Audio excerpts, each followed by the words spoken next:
Olá, pessoal. Boa tarde novamente.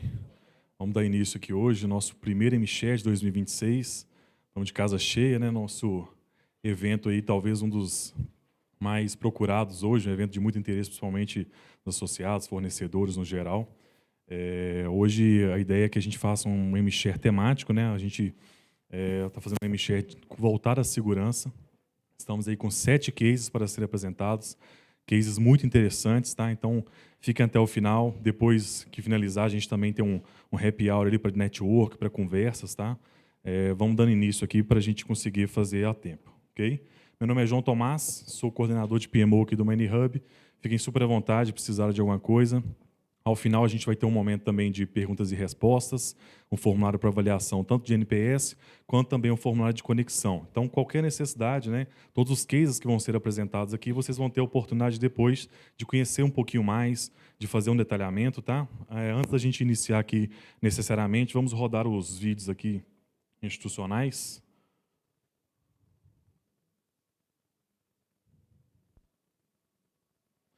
Pessoal, hoje não tem previsto aqui nenhum tipo de treinamento, tá? Ou treinamento de rota. Hoje, de fato, se acontecer alguma coisa, se os alarmes soarem, se trata de emergência, então a gente, por padrão, a gente sempre passa aqui o nosso modelo aqui de rota de fuga, tá? Então, saindo aqui pela porta do auditório, vocês vão direto em direção aqui ao hall dos elevadores, tá?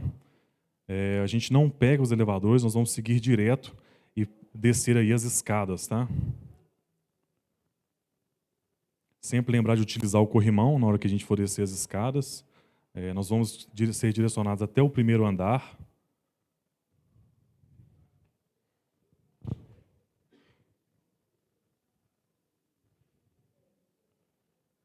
Pessoal, ao chegar então ao primeiro andar, a gente cruza essa porta de vidro, tá? Nós já saímos ali na rua de frente ao Mining Hub, na rua Sergipe. Basta que vocês virem à direita. E o nosso ponto de encontro vai estar logo acima, na esquina da Sergipe com a Getúlio Vargas, em frente ao Rei do Pastel, ok? Então, esse é o nosso protocolo aí de segurança. Fiquem à vontade. Ok? Um pouquinho também do nosso vídeo institucional. Futuro. Antecipação do amanhã. Força motriz da inovação. Mas inovar não é apenas inventar novas máquinas, é também formar novas pessoas. Pessoas que se incluam na equação da transformação. Por aqui, fomentamos a diversidade para impulsionar a evolução da cultura do setor mineral. Garimpar novos caminhos e fazer um chamado à reconexão de gente, de cientistas, pensadores, trabalhadores. Puxamos uma cadeira na mesa e um lugar de fala nesse debate para pensar uma mineração mais sustentável, inclusiva e responsável. Não pelo ineditismo do que fazemos, e sim porque somos uma comunidade influenciando o futuro do setor, pensando lado a lado com startups e criando ecossistemas de inovação. Afinal, o bem que fazemos sozinhos se faz ainda melhor quando estamos juntos. Este é o nosso chamado para o futuro. Esse é o Mining Hub. Pessoal, então falando um pouquinho do MShare. O MShare hoje é um dos programas, como eu já disse, né, mais procurados, aí, assediados do Mining Hub. De fato, é um programa muito interessante para a apresentação de cases de inovação, não necessariamente cases que foram desenvolvidos no Mining Hub, mas a gente tem esse intuito, tem esse foco de conseguir gerar network, de conseguir fazer, né, benchmark aqui entre os membros do Mining Hub, né? Então a gente abre esse espaço tanto para as mineradoras quanto para os fornecedores trazerem essas boas ideias, esses cases que foram desenvolvidos, né? Muita gente tem dúvida se de fato tem que ser um case que foi desenvolvido no Mining Hub. Não, a gente estará aberto aqui para receber qualquer tipo de case, tá? A ideia é que tem a ver, né, muito mais com mostrar a inovação do que, de fato, vender produtos ou mostrar produtos já desenvolvidos de prateleira. A ideia é que a gente consiga cada vez mais movimentar a inovação, ok? Um pouquinho da nossa programação, como eu já disse, né, hoje a agenda é focada em segurança, é um case temático.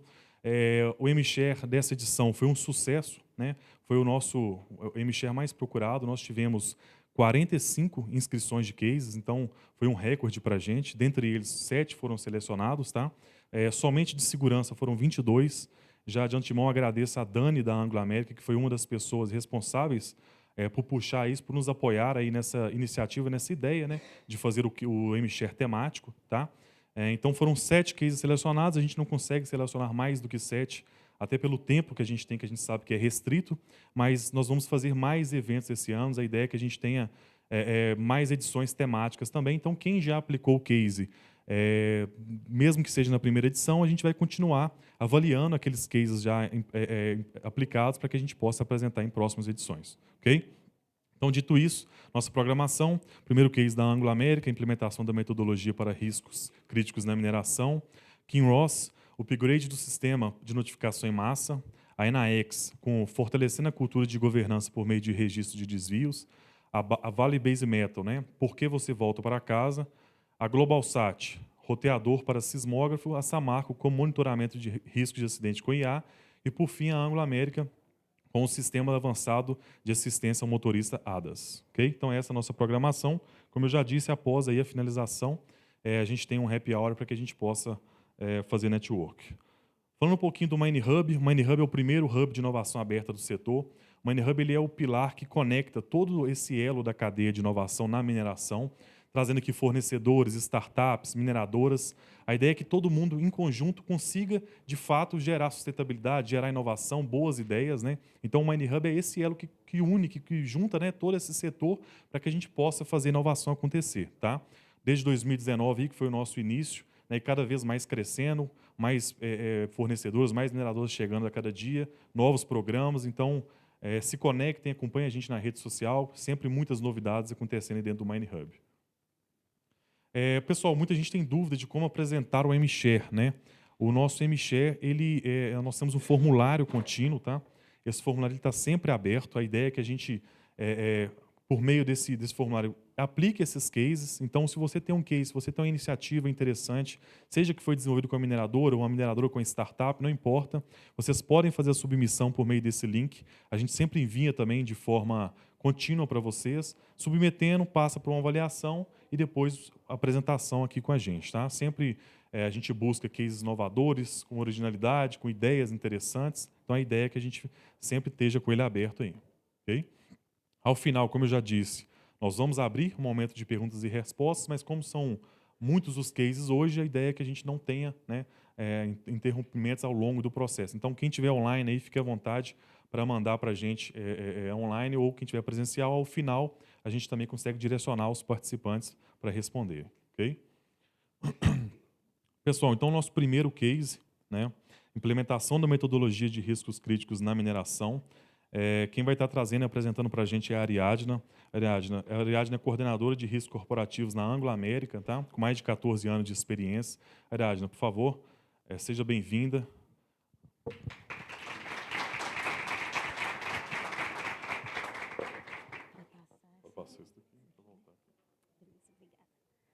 Bom, pessoal, boa tarde a todos. Tá? É um prazer estar aqui com vocês hoje. E vamos falar sobre esse trabalho. Bom, eu estou aqui representando todo um time, tá? Que está trabalhando já há aproximadamente 2 anos que a gente está trabalhando com esse projeto. Então, eu gostaria de dar aqui os agradecimentos também à Marina Negreiros, tá? A Priscila, a Camila, que está aqui, está na plateia também, o Guilherme Melgaço e a Angel, tá? Que fazem parte desse trabalho. Só falando um pouquinho, né? Somos da Anglo América, boa parte da equipe aqui é do escritório corporativo, e temos também a Angel, que representa a operação de minério de ferro. Tá? A Anglo é uma empresa de mineração, onde a gente tem um grande portfólio, aí, né? Tá em vários países, e hoje está passando por um processo de transição, focando mais aí nos negócios de minério de ferro e de cobre. Bom, falando um pouquinho sobre o case, qual que é o nosso desafio, né? É um case muito voltado do tema de gestão de riscos, onde a gente precisou de buscar parcerias para a gente conseguir ter esse trabalho que eu vou estar apresentando com vocês hoje. A gente trabalha com riscos há muito tempo, né? Eu trabalho aí já há aproximadamente 14 anos, e dentro da Anglo a gente trabalha com risco baseado no gerenciamento de riscos operacionais. E qual que é o desafio que a gente traz hoje em cima desse tema? A gente tem uma metodologia já de muitos anos e muito bem estruturada para a gente identificar os riscos, classificar os riscos, levantar controles, mas o desafio foi como que a gente vai fazer depois para reduzir os riscos. Porque a gente tem eles implementados, mas como que a gente vai fazer para mostrar que realmente a gente está trabalhando para ter uma redução? Então, o nosso principal desafio está relacionado a isso. E, para falar do desafio, é importante falar um pouco de como que a gente tem feito, né, a gestão de riscos. Então, a Anglo American trabalha com o que a gente chama de ORM, que é o Gerenciamento de Riscos Operacionais, e ele tem 4 camadas. Então, nessa primeira camada, a gente identifica os riscos. Tá? A gente utiliza hoje a ferramenta que a gente chama de Baseline RAC. Nessa ferramenta, aqui, a gente aplica também a nossa matriz de risco e os riscos que a gente considera crítico, tá? Conforme a matriz, onde eu vou ter uma classificação de consequência mais alta. Tá? Hoje, o que gera essa criticidade para a gente está relacionada ao impacto. A gente chama de PUE, que seriam os eventos indesejados prioritários. Depois, a gente vai para a segunda camada, que é onde a gente faz a análise desses PUEs, onde a gente faz aqui a análise de Boltai para definição de controles. E a terceira e quarta camada já seria aquela gestão de riscos mais da rotina, gestão de riscos da tarefa. Esse trabalho está muito focado aí no que a gente tem de apanhado de primeira e segunda camada. Qual foi a solução, então, para a gente conseguir enxergar de uma forma mais clara a redução de riscos e conseguir medir essa redução de riscos? Então, a gente tem que pensar que a gente pensou no indicador. Tá? Um indicador e um método para a gente conseguir avaliar como que está sendo a vida útil, né, desse risco, vamos falar assim. Então, aqui a gente tem uma imagem que representa os 3 estágios do risco. Então, eu tenho o risco bruto, né, onde eu não tenho ainda os controles, eu estou considerando a exposição e o histórico. Temos o risco residual, que é aquele que a gente já considerou os controles implementados, e tem o risco desejável, que aí a gente vai falar um pouquinho sobre a LARP, né? É tão baixo quanto razoavelmente praticável. Então, a ideia aqui do fator de risco é a gente conseguir acompanhar o risco nesses 3 estágios. Então, a gente definiu um método para fazer isso e o indicador para a gente acompanhar essa evolução. Então, dando mais detalhes do case. O risco, probabilidade versus consequência. O risco que a gente chama de crítico hoje são aqueles que têm a consequência 4 e 5 na nossa matriz. Falando de risco de segurança, é o que pode gerar fatalidade, tá? Indiferente de probabilidade. Os riscos críticos, então, eles ficam ali quando a gente pega aquela imagem da matriz, as 2 últimas colunas são as colunas 4 e 5. Então, ali a gente tem 3 cores, né? Vermelho, laranja e amarelo. A ideia aqui é não ter mais riscos na área vermelha, que é o que a gente está chamando aqui de intolerável, e, para reduzir isso, o que a gente tem que fazer? Tem que ter controles bem estabelecidos, a gente tem que ter os riscos na zona que a gente considera tolerável, que seria a nossa zona aqui do ALARP. Para isso, a gente tem que conhecer quais projetos têm potencial de fazer essa movimentação do risco, né? Então, dentro da metodologia, a gente fez um cálculo para chegar no número que a gente está chamando de fator de risco. A gente pode falar que esse trabalho ele é dividido em 3 etapas. A primeira etapa foi a de metodologia. Como que a gente vai conseguir ter uma classificação mais assertiva de risco? Porque com a matriz que a gente usa hoje, a gente só cruza probabilidade versus impacto. E a gente viu que isso não era suficiente para a gente chegar no resultado que a gente gostaria. Segundo passo, como que eu vou medir o indicador que vai apresentar para as áreas, para as gerências, de como que eles estão relacionados ao risco? Então, o terceiro ponto foi a gente desenvolver um indicador. O segundo ponto. E o terceiro ponto, um BI, né? Que é justamente um painel para a gente estar verificando qual que é o fator de risco, ter visibilidade para todos, está reduzindo, está aumentando, o que está sendo feito. Então, agora eu vou detalhar um pouco esses 3 passos aqui que a gente fez. Falando primeiro, então, da ferramenta de classificação de riscos. Aqui a gente teve apoio de uma consultoria, tá? Da RSE, para ajudar a gente a calcular esses riscos de uma forma mais efetiva. Isso começou no Excel e hoje a gente está desenvolvendo uma ferramenta, agora com a parceria com a empresa Cast, tá, de desenvolvimento, para a gente conseguir fazer isso via sistema. O Excel ficou meio difícil de mexer, ficou muito grande. Então, para deixar ele mais amigável.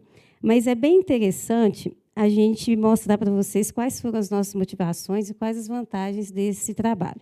A principal motivação foi justamente a gente ter mais critério para avaliar o risco. Tá? Então, a gente precisava de ter mais informações. E as principais vantagens estão muito relacionadas a gente conseguir ter mais assertividade, principalmente na hora que a gente fala de redução de risco. Porque, senão, fica muito fácil, entre aspas. Eu tenho risco, por exemplo, 22, eu implemento um projeto, eu escolho um controle e falo, não, com esse controle, o meu 22 vai virar um 18, reduzir risco. Opa, mas será que reduziu mesmo? Baseado em quê que eu estou falando que eu saí do 22 para um 18? E a gente é desafiado o tempo todo. Ah, esse trabalho aqui, esse projeto reduz o risco ou não? Então, essa ferramenta foi o primeiro ponto. O que vai trazer para a gente consistência para a gente tomar uma decisão de que aquilo reduz ou não o risco? E, assim, nós não vamos entrar no detalhe aqui da ferramenta, mas, na probabilidade ali, a gente tem vários campos hoje, tempo de exposição, quantas pessoas, tem histórico, que tipo de trabalho é um projeto, é implantação, é obra, é uma rotina operacional? Então, tudo isso vai ajudar a gente nessa classificação, da gente chegar na avaliação do risco. Tá? Então, vai além de eu escolher apenas uma probabilidade, eu tenho vários critérios para chegar nessa probabilidade, e depois a análise de controle. O controle ganhou um peso. Esse peso desse controle ele está muito relacionado com a nossa hierarquia de controle, né? Que eu acredito que a maioria das empresas trabalham com hierarquia. A gente tem ali eliminação, substituição, engenharia, separação, administrativo, né? Ou EPI. Então, de acordo com o tipo de hierarquia, a gente colocou um peso. E a de engenharia ela tem um peso maior, mas só a engenharia também estava complicado para a gente fazer essa classificação. Então, a gente dividiu a engenharia em 3 critérios. A engenharia de controle automático, que é aquele automatizado mesmo, faz tudo sozinho, não depende de ninguém. A engenharia de uso de painel, que vai dar um alarme, né? Vocês vão ver depois um exemplo que a gente tem implementado, que é o ADAS, né? Que a Natália vai falar depois. E temos a engenharia de equipamento de uso contínuo. Já foi projetado para isso, então, se eu tiver um problema, aquilo já é um projeto de engenharia que já está previsto para isso. Então, são alguns exemplos que vão nos ajudar a reduzir esse risco. Então, hoje, quando a gente fala que esse risco reduziu ou não, ele é baseado em um cálculo que tem todo aqui por trás, para a gente ver se realmente aquela barreira nova que está sendo implementada, se ela tem condições, ou as barreiras atuais, né, se elas têm condições ou não de reduzir o risco a partir do risco bruto que a gente já tenha calculado. Seguindo aqui, a gente vai falar agora como que a gente chegou no indicador. Por quê? Porque que a gente quer ver? A gente quer ver evolução. Um dos pontos que era muito falado das áreas, de modo geral, era a respeito de a gente faz avaliação de risco, eu reviso o risco, e meu risco sempre continua o mesmo. A classificação não muda. Eu investi milhões aqui e eu continuo tendo risco na mesma classificação. Então, como que a gente consegue ver isso na prática? Né? Então, como que a gente faz esse trabalho? Na camada 1, eu tenho risco identificado. Na camada 2, eu tenho os controles identificados. E a gente tem que jogar isso agora dentro do ALARP. No ALARP nosso, a gente já decidiu que o nosso risco aceitável, a nossa tolerância agora é considerando os riscos dentro do... não, é o risco sair do vermelho. Né? O que significa isso para a gente? Trabalhar na consequência, no impacto, é algo mais difícil, mas a gente tem condição de trabalhar na probabilidade daquilo acontecer. E a probabilidade está muito relacionada aos controles que a gente deve implementar. Então, seguindo aqui, a gente fez um cálculo, tá, relacionado a esse fator de risco, e nesse cálculo, para cada gerência, eu tenho uma lista hoje de risco crítico, né, que vão ter os riscos que aquela área tem. E esses riscos vão ter um peso de acordo com a matriz 5x5. Os riscos altos, que são os vermelhos, que têm uma probabilidade maior, vai ter um peso maior, o laranja vai ter um peso mediano, vamos falar assim, e o amarelo vai ter um peso menor. Então, qual que é o objetivo? Eu ter todos os riscos dentro da zona que a gente chama de aceitável, que seria no laranja ou no amarelo. Então, nosso objetivo é eliminar os riscos vermelhos. Isso vai ser um trabalho de longo prazo. Mas como que eu sei o quanto eu estou perto ou longe dessa eliminação? É com esse número que está ali, o FR, que é o que a gente chama de fator de risco. Então, uma área que tem um fator de risco muito alto, por exemplo, 6,11, ela vai ter um pouco mais de dificuldade de chegar nisso. O trabalho dela, o caminho vai ser mais longo. O ideal é eu chegar no 1. Então, quem estiver mais perto de 1 está mais perto de ter os riscos dentro do ALARP, que é o que a gente considera aceitável. E, à medida que eu vou fazendo qualquer mudança, eu não preciso trabalhar naquele risco como um todo. Às vezes, eu tenho uma área que eu tenho trabalho em altura, eu consegui eliminar de uma atividade. Tenho muitas outras que eu continuo tendo trabalho em altura. Ou eu consegui trazer uma robustez maior. Isso vai impactar no nosso cálculo. Então, 6,11 já vai virar um 5,8, por exemplo. Eu não tirei todos os trabalhos em altura, mas eu já fiz alguma coisa. Então, é isso que a gente vai estar medindo e vai estar mostrando aqui para a nossa liderança. Como que a gente está mostrando isso, né? Então, na rotina? É um BI, tá?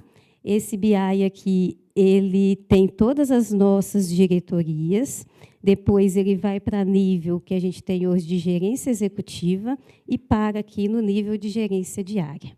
Ele mostra para a gente quantos riscos críticos tem no vermelho, quantos estão no laranja, o que está no vermelho, qual que seria o laranja que ele deveria estar, que seria aqui no número 5, e a gente tem o número do fator de risco, né, o 5,39, por exemplo, e ali na última tela, ali do 6, a gente tem onde eu tenho a minha avaliação de risco, tá, dentro desse BI, e a gente consegue ver, poxa, eu estou no vermelho, o que fez durante a classificação pesar para a gente estar no vermelho, e é baseado nisso que a gente pode pensar nos controles a serem implementados. Tem como simular também, tá, dentro do BI, o risco. À medida que eu for reduzir, poxa, se eu reduzir, eu tirar um risco do 3, eu tenho 3 no 18, se ele for 1 para o 14, qual que vai ser a redução? Então, aqui a gente consegue simular em cima o fator de risco e qual que vai ser o percentual, não só dos riscos, mas das atividades, que a gente chama de atividade, onde que esse risco está distribuído ao longo do processo. Só falando um pouco aqui de resultados. Aqui é um exemplo de uma área onde a gente aplicou a metodologia, que é a área da filtragem, hoje que fica em São João da Barra, onde a gente tem o porto, né, lá no Porto do Açu. E é um exemplo que a gente teve de redução, já usando a metodologia. Tá? Ele foi até um exemplo voltado para trabalho em altura. A área tinha um fator de risco de 3,91, com um projeto que foi implementado quando a gente fez a revisão da avaliação de risco. Ele foi para 2,93, onde a gente teve um impacto aqui de 25%, que é um exemplo para uma gerência. Tá? O que está mudando da nossa forma de fazer a avaliação de risco hoje, então? A gente segue fazendo primeira camada normal, faz a baseline, segunda camada a gente faz o bow tie, e aqui no traço 3 a gente faz um workshop, depois da avaliação de risco pronta, a gente verificando o que está no vermelho, o que a gente está ali fora do ALARP, a gente já faz uma avaliação com o pessoal e levanta o que a gente poderia implementar para reduzir esse risco. Não sei se eu tenho dinheiro, não sei se eu tenho condição, mas o que a gente deveria fazer para a gente ter essa lista, tá? Depois de ter essa lista, a gente aplica aquela metodologia que eu mostrei para vocês com os critérios, né? Será que, se eu aplicar esse tipo de projeto, reduz ou não o risco? E aí, a gente, depois de implementado, a gente vai chegando nas nossas metas aí de redução de risco, tá? Que hoje a gente tem uma meta, de fato, a nível de diretoria e a nível de negócio. Só falando um pouquinho aqui de colaboração e parceria, como eu disse, né? Falando de benchmark, a gente fez o benchmark com a Samarco, né? Eu sei que tem umas pessoas da Samarco aqui que nos ajudaram a pensar no fator de risco e a gente trouxe para a realidade da Anglo-América, falei também da RSE e da CAST. Então, é uma solução aí que a gente precisou de buscar, aí, tanto na parte de consultoria quanto na parte de tecnologia, né, para fazer ela rodar, e que vai deixar a gente hoje com um indicador muito mais assertivo quando a gente fala aí de redução de risco. Para fechar aqui, gente, os pontos que a gente acha, né, de impacto positivo para a mineração como um todo, O negócio mineração tem muitos riscos atrelados, alguns riscos já são inerentes do negócio. Então, quando a gente consegue mostrar para as pessoas, né, tanto da nossa empresa quanto da sociedade, que a gente tem iniciativas hoje que podem ajudar a gente a ter redução de incidentes e que a gente leva isso a sério, que a gente tem buscado isso, é um ponto muito positivo. A gente já fazia um orçamento hoje pensando em redução de risco, que, de fato, aquilo ali tem condição de mudar a gente de patamar, né? E isso tudo estimula a cultura de risco, né? A cultura de responsabilidade em relação a gente ter mais maturidade no assunto de gestão de riscos. Era isso, muito obrigada.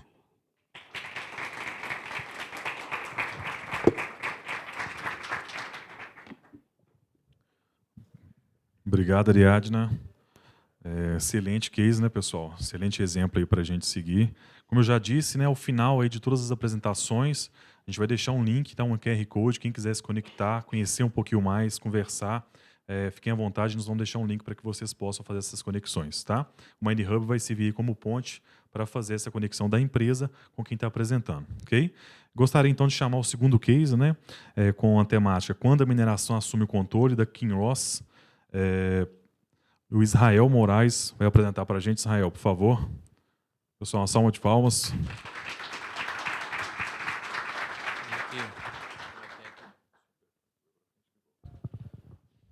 Boa tarde a todos. Pessoal, há sistemas na mineração que eles podem falhar, mas há sistemas que simplesmente eles não podem falhar.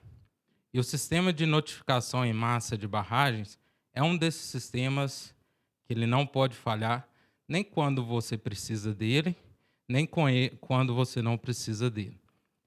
Então, meu nome é Israel Moraes, eu estou trabalhando na Kinross em Paracatu, né, sou engenheiro especialista lá e atuo na área de tecnologia operacional de todo o site.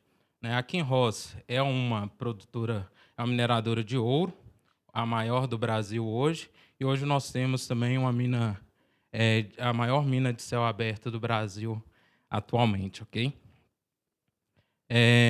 Esse é um case técnico, um case tecnológico, e às vezes nós temos a dificuldade de transmitir qual que foi o trabalho, qual que foi o ganho. Então, fiquem à vontade no final para perguntar, para enviar perguntas, para conversarmos, trocarmos informações. Então, aqui nós temos como que era o sistema antes, né, e como ficou o sistema depois.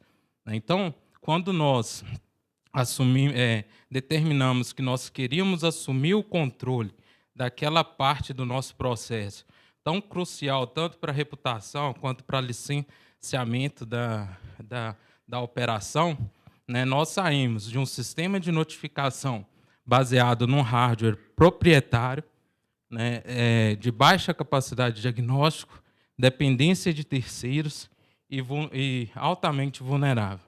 E nós evoluímos, né?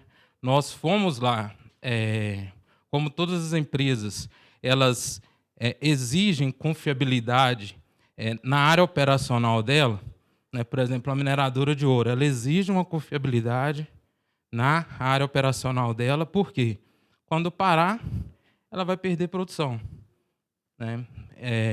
Nós trouxemos isso também para a parte da barragem, exigindo a mesma confiabilidade que a gente exige na produção do nosso sistema de barragem.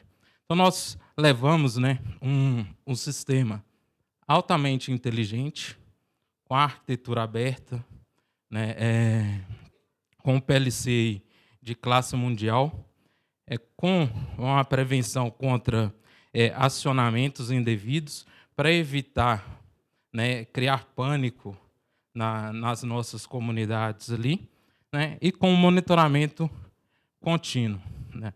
E a gente transformou um sistema que era reativo num sistema preventivo. Então, qual que era o desafio?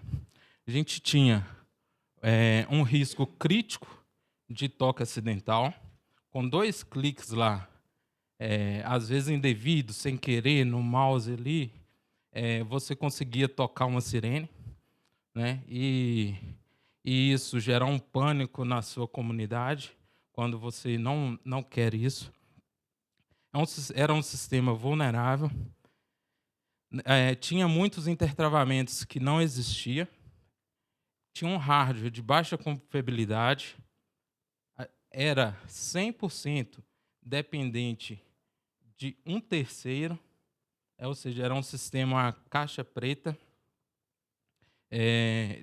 tinha risco de obsolescência, falhas que você desconhecia, ia saber só quando você ia fazer um simulado, ia fazer um teste, aí que você percebia as falhas, lentidão na comunicação e conflitos aí de comandos. E qual que foi a solução? Nós trocamos todo o hardware existente, a caixinha preta lá, a gente trocou e levou lá para dentro um sistema industrial, um PLC industrial, softwares industriais. Com isso, a gente conseguiu implementar hierarquias de comandos, né, modos de operação. Quem conhece a parte operacional sabe que os modos: teste, manutenção, remoto, automático. Então, a gente trouxe isso para dentro do nosso sistema. Agora, a manutenção ela pode ser feita 100% interna. Então, aqui em Rosa hoje tem uma decisão. Eu contrato uma empresa para fazer uma manutenção, pode ser qualquer empresa de automação, ou eu mesmo vou fazer a manutenção. Antes ela não tinha escolha, né? Diagnóstico inteligente, agora é uma arquitetura aberta, né? Isso é importante falar porque antes a gente estava preso a um dealer, hoje há vários dealers. Vou, quero uma nova sonofletora. Você pode abrir uma concorrência, vários dealers participar. Na parte industrial de PLC, de software, a mesma coisa hoje é possível, né? Abre portas para a inteligência artificial entrar e ajudar todo o processo. Você tem hoje, no mínimo, uma arquitetura dupla de acionamento. E a gente criou também bloqueios físicos. Antes era tudo só via software. Então, o clique, às vezes, um executável que você executava lá, poderia disparar o seu sistema. E hoje, né, a gente fez os intertravamentos todos via lógica de PLC. Então, e o que é esse sistema, né? O sistema de notificação em massa da barragem, ele existe, né, para controlar, monitorar, proteger o acionamento das sonofletoras, que é quando você tem algum determinado risco na sua estrutura de barragem, você aciona para avisar a população para uma evacuação em segurança, né? Então, se você tem algum tipo de acionamento indevido, você cria um pânico à toa. E como funciona?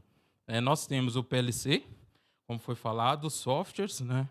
Nós temos os bloqueios físicos e lógicos, nós temos um monitoramento inteligente e os modos de operação que são selecionáveis pela área de operação.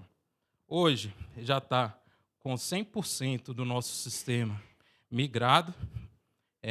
Em novembro de 2025, todos os 2 sistemas ficaram operando em paralelo e no mês passado nós realizamos a virada de chave.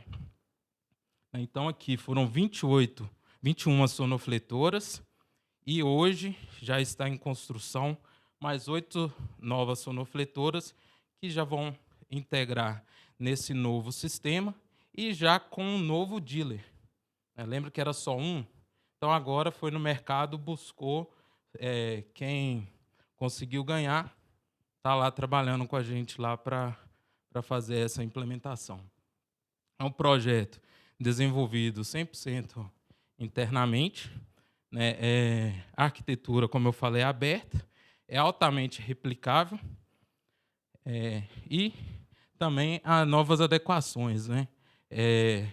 Ela pode, por exemplo, no ano passado nós tivemos uma adequação que foi do GMG 83 de mudar o tipo de áudio das sonofletoras. Para mudar esse tipo de áudio, nós ficamos quase um mês com a empresa lá mudando. Hoje, por exemplo, internamente, nós conseguimos fazer com 1 hora em todas, sem nenhum perigo, entendeu? Aqui é o novo sistema, né? Então, antes, com 2 cliques numa tela, conseguia-se dar um acionamento. Hoje, por exemplo, com a implementação, para você acionar num nível 2 ou nível 3, por exemplo, no mínimo você tem que abrir 4 janelas aqui, 4 confirmações para atuar. Ou seja, indevidamente, você não vai conseguir mais, ou vai reduzir quase a zero a chance de alguém lá, sem querer, atuar uma determinada torre, né?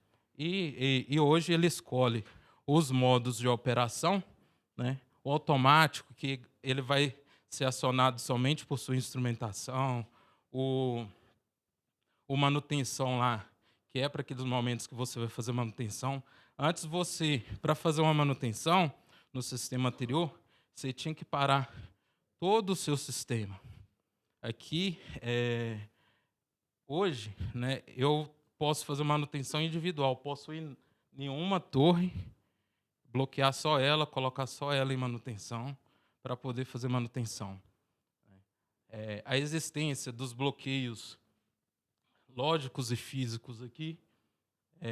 Hoje a gente tem monitoramento da saúde da sonofletora, né, e os outros modos operacionais dela também. E o duplo acionamento não é só um clique, né? Você tem que habilitar e mandar ela tocar ainda. Ou seja, para um ser humano ir lá e tocar, ele tem que querer fazer aquilo mesmo, entendeu? Só encostar no mouse lá não vai levar ele a acionar.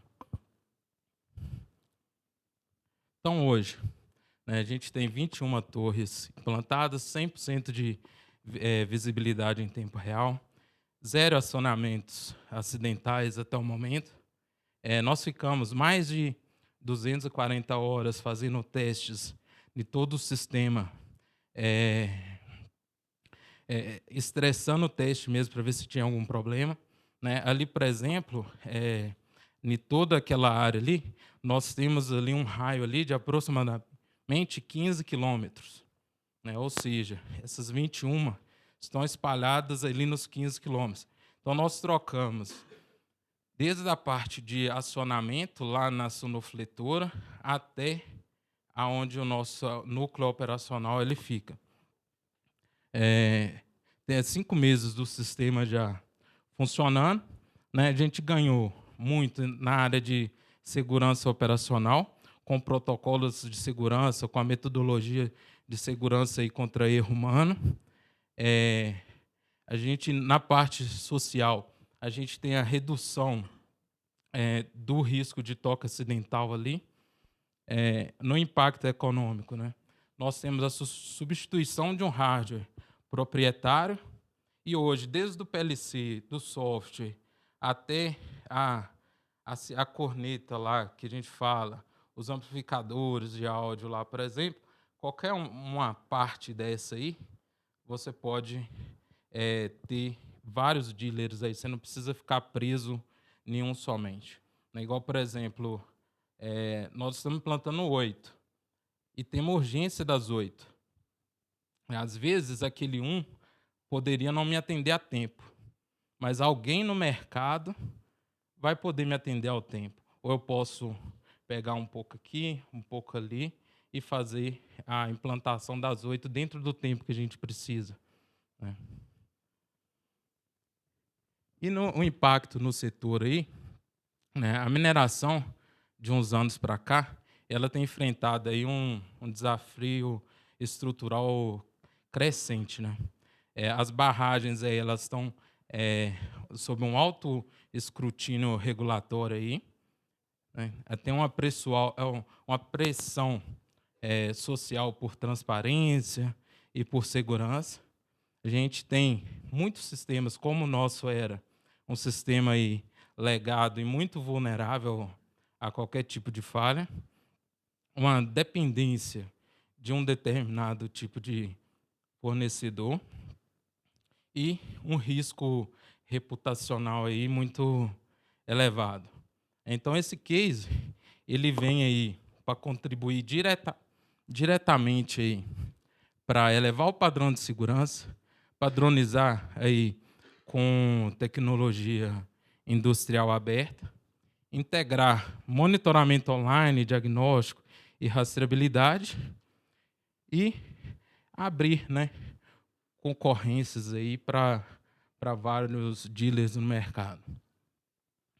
Então, a gente conseguiu elevar o nível de confiabilidade, mostrar que esses sistemas críticos eles conseguem evoluir, a gente consegue trazer, onde numa produção a gente mais exige confiabilidade, a gente pode também replicar nas nossas áreas de barragem.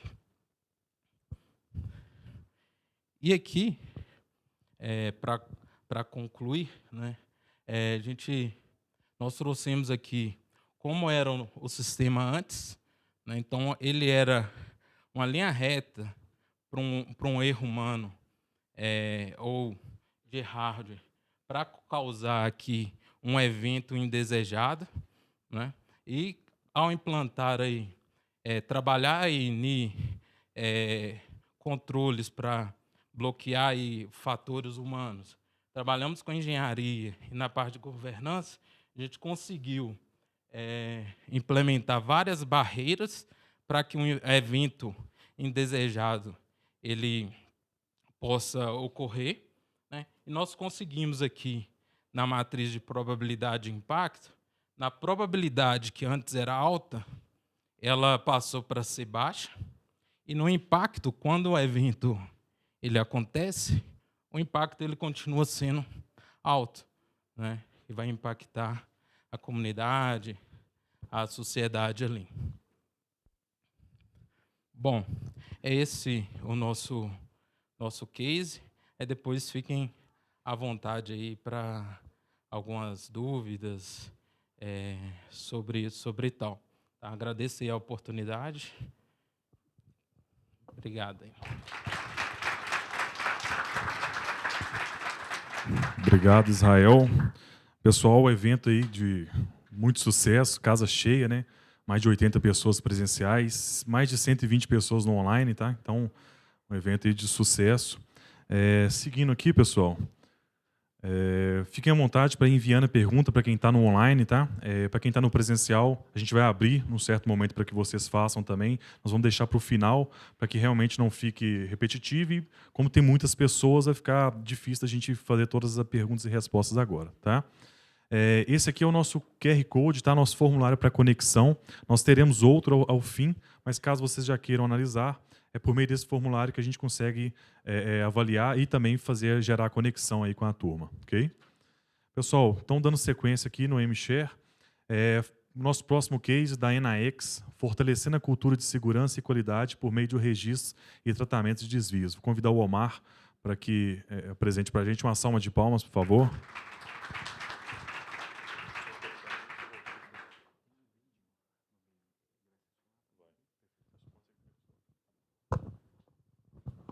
Olá, pessoal, boa tarde. Obrigado pela oportunidade de estar participando um pouquinho do Mine Hub aqui, no MShare. É a primeira vez presente no local.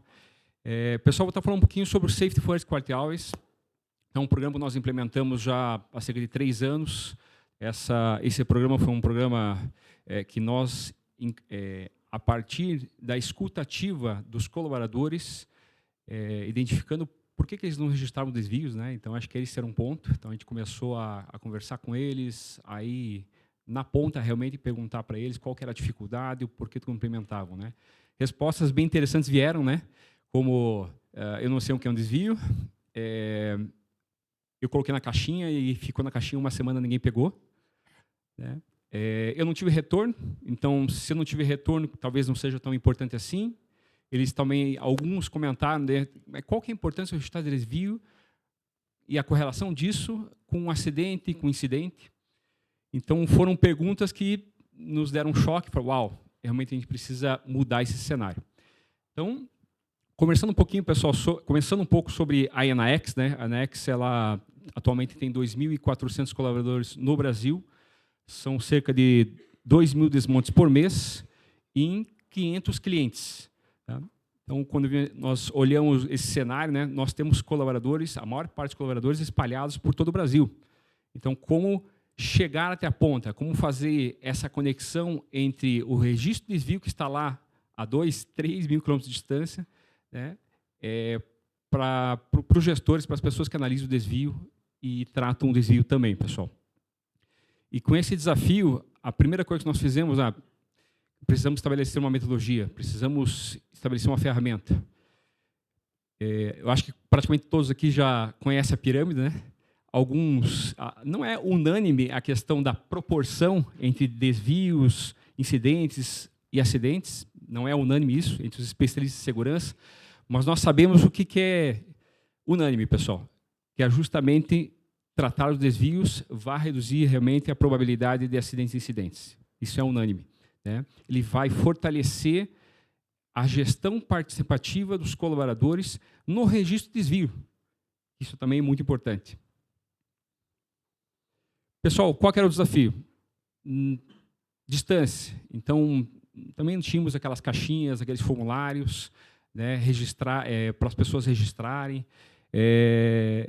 E pensamos uma maneira, conversando com eles, falar, você tem celular, você tem um tablet, você tem acesso à internet, então como é que você poderia utilizar isso? E as pessoas começaram a responder, sim, eu posso utilizar, a gente pode estar registrando. E a partir disso, eu falei, vamos criar uma aplicação para registro exclusivo de desvios e também ideias, pessoal. Lembrando, no meio desse processo, a pessoa identificou um desvio, mas a pessoa sabe como resolver esse desvio. Por que não captar isso? Por que não captar essa ideia que vai melhorar o seu processo também? Pessoal, criamos uma aplicação. Essa aplicação, o foco dela é registrar um desvio em 30 segundos. Lembre-se, a escuta ativa que nós tivemos lá atrás, dos pontos era, é muito difícil registrar o desvio. Tem subcategorias, tem classes, eu não tenho a mínima ideia do que é isso. O que a pessoa faz? Deixa de registrar o desvio, basicamente isso. E o mais importante é o desvio. A classe, a priorização, tudo isso a gente pode fazer na sequência. Vamos aumentar o funil. Então, foi o que nós fizemos. Então, essa aplicação funciona em iOS, Android, via web também. E outra coisa, pessoal, a pessoa pode registrar de forma anônima, tá? Esse é um outro ponto. Será que eu posso? Será que o meu chefe não vai ficar bravo comigo, né, de eu estar registrando um desvio que tem relação com a área dele? Então, não é obrigado a colocar o nome. O nome não é importante nesse momento. O que é importante realmente é identificar o desvio, priorizar ele, categorizar e tomar ação, pessoal. Podem registrar através de foto, de vídeo, escrevendo, mandando um áudio, pessoal. Tá? Então, tudo isso que eles trouxeram lá atrás de facilidade, a gente incorporou dentro da ferramenta. E outro item importante, ao final ali, pessoal, um ID. Esse ID a pessoa anota e depois na própria aplicação, no próprio app, a pessoa identifica em que status que está o desvio que ela registrou. Se ele foi concluído, não foi concluído, qual que é a priorização.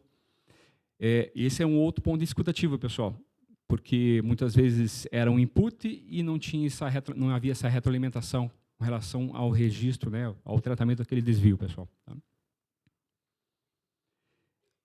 Adicionalmente, pessoal, a gente começou a incrementar nosso sistema, né, e incluindo ali o ADAS instalado em diversos veículos, as câmeras dentro dos caminhões, as câmeras dentro das áreas produtivas, identificando, por exemplo, se o colaborador estava sem EPI, se o número de colaboradores máximo permitido, né, estava sendo ultrapassado ou não.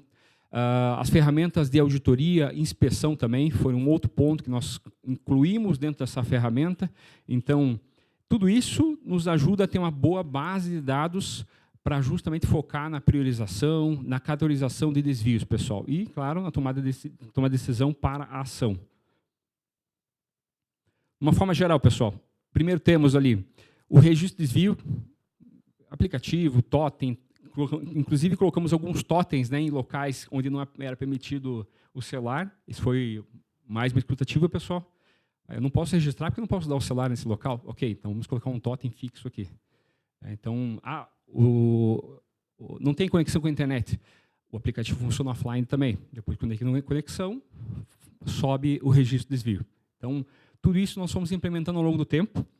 E, no finalzinho do ano passado, implementamos a inteligência artificial para nos ajudar, pessoal. Eram muitos desvios registrados, né? A gente precisava realmente de uma ferramenta para dar vazão àquela análise. Então, hoje, a inteligência artificial nos ajuda a fazer uma classificação, uma priorização e entregar aquela bola redonda para justamente os nossos prevencionistas, os técnicos de segurança, os técnicos de meio ambiente. O pessoal da área de qualidade também recebe esses desvios, pessoal. Tá? Esse que é um ponto importante. Não é só desvio de segurança, desvios de outras áreas, inclusive de qualidade, pessoal. Né? Nós, na Enex, entendemos que qualidade e segurança andam juntos. E, posteriormente, essa validação pelas equipes, né, multidisciplinares, o plano de ação é enviado aí para o gestor estar executando essa ação. Tá?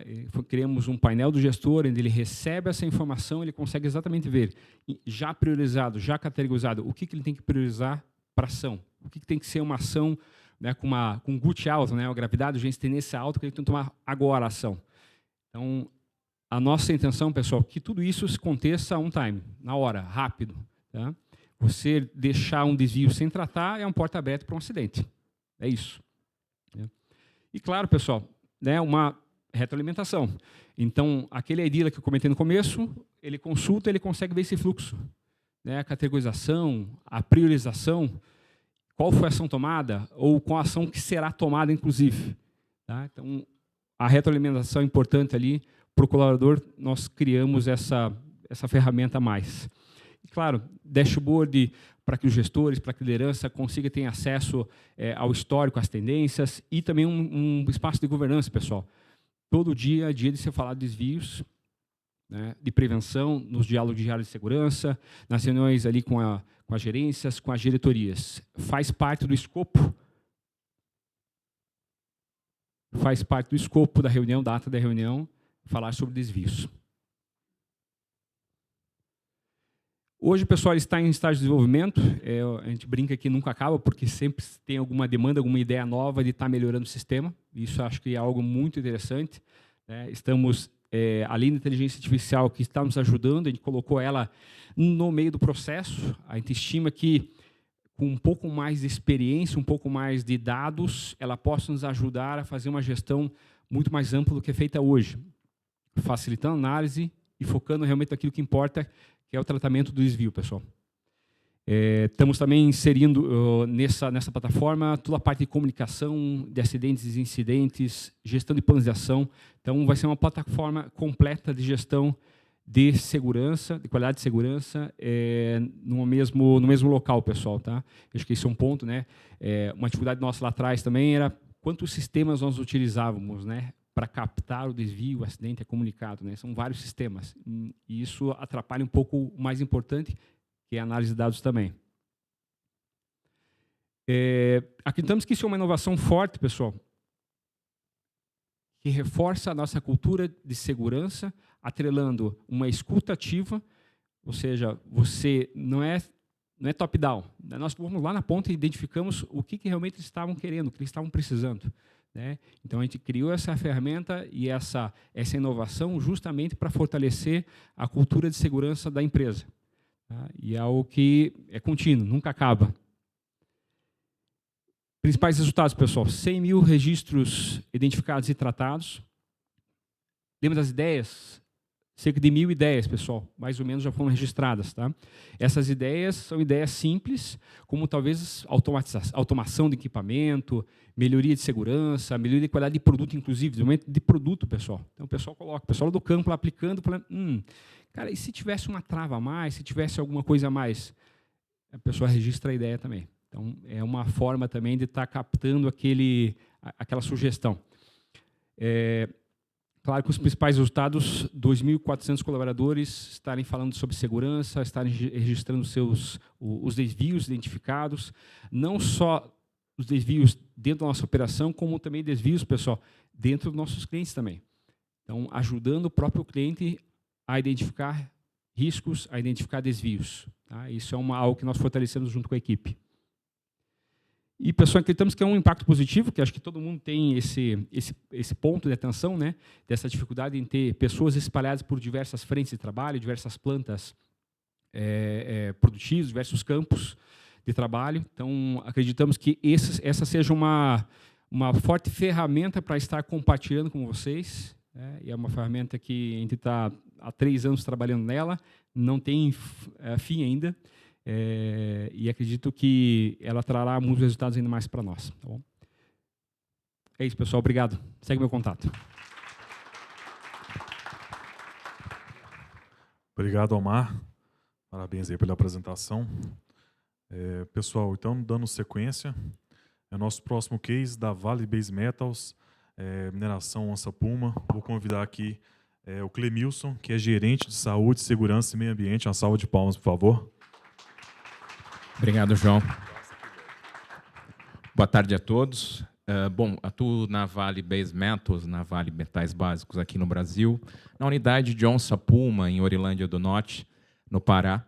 E para a gente é um prazer estar aqui, agradecer primeiro a oportunidade da gente estar aqui falando um pouquinho desse propósito, desse case para a gente que é fantástico. Onça Puma, ela trabalha na produção do ferro-níquel, né? Então, hoje nós temos tanto lá na planta uma mineração a céu aberto, mas também uma planta pirometalúrgica. Então, a gente tem esse desenvolvimento com um grau de risco altíssimo, mas com muito compromisso, com muitas responsabilidades junto aos nossos colaboradores. E é um pouquinho disso que eu vou falar com vocês aqui. Muita gente me perguntava, Clemilson, momento good, o que é isso? Que case é isso? O que você vai levar? Né? E é isso que eu quero falar, porque quando a gente fala por que você volta para casa, a grande questão é também por que você sai de casa. Qual é o seu objetivo? Qual que é a sua diretriz? Então, se você fechar o olho e falar assim, por que eu volto para casa? Vai aparecer uma imagem na sua cabeça. E a que aparece na minha cabeça é essa aqui, é a minha família. E a partir de então, a gente entendeu que segurança ela começa na decisão e não no indicador. E é um desafio cultural, porque na maioria das vezes nós fazemos o seguinte: os números são tudo. Vamos falar de segurança, vamos falar de procedimento, vamos falar de indicador, vamos falar de taxa. E, na verdade, o nosso grande desafio é que bons números não garantem uma cultura segura. E eu vou além. A cultura aparece na hora da decisão e não no relatório que a gente leva para a alta liderança. Esse é o grande ponto, porque, na maioria das vezes, nós estamos preocupados em mostrar números bonitos. E não estamos preocupados em olhar para cá e mudar o nosso discurso. E é aí que nasce o momento good. É aí que a gente chega nas pessoas para entender. E é aí que, principalmente, antes do propósito, a gente traz a sensibilidade. Mas antes da ferramenta vem o propósito.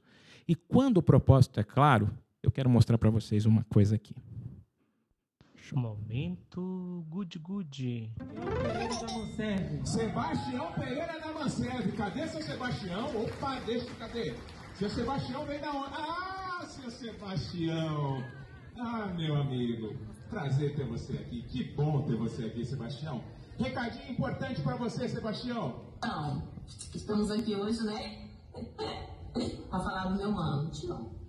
Uma pessoa muito especial. Uma pessoa muito querida, uma pessoa que eu amo muito. Né? Não, que eu falo, ele é um filho.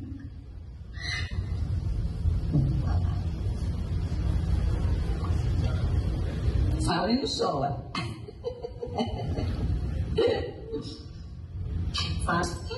Tô te esperando hoje e sempre, viu?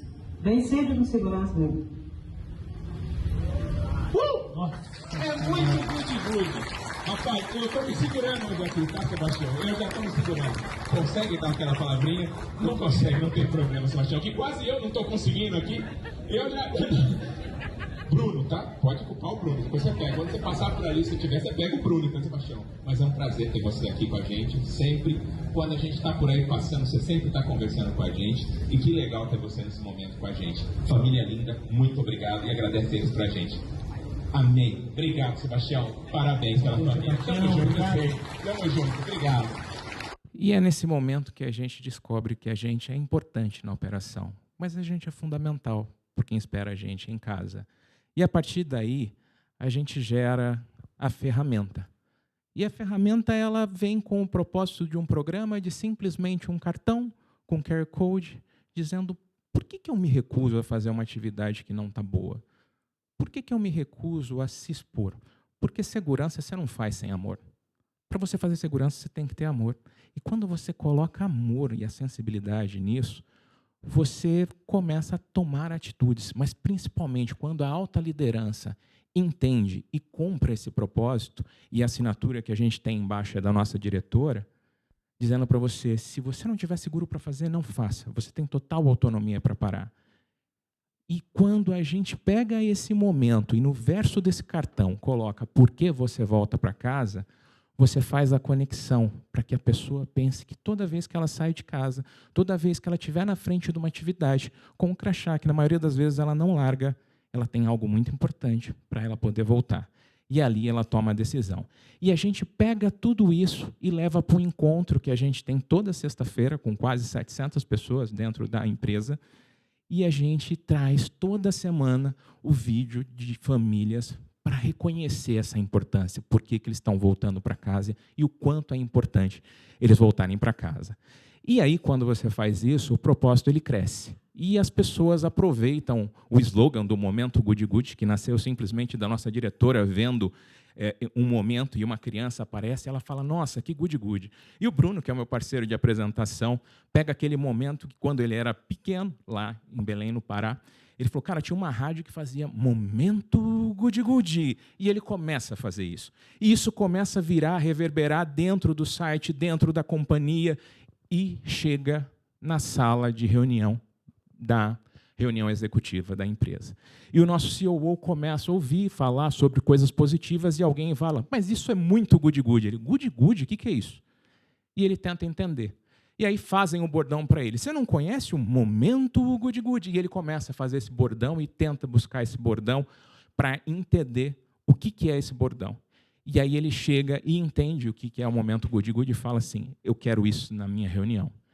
E nós passamos a adaptar também para a reunião executiva de segurança, que é o Home Safe, Huddle, como funciona o Momento Good Good. E aí, gente, não tem camisa, não tem cor, não tem credo, não tem raça e não tem hierarquia.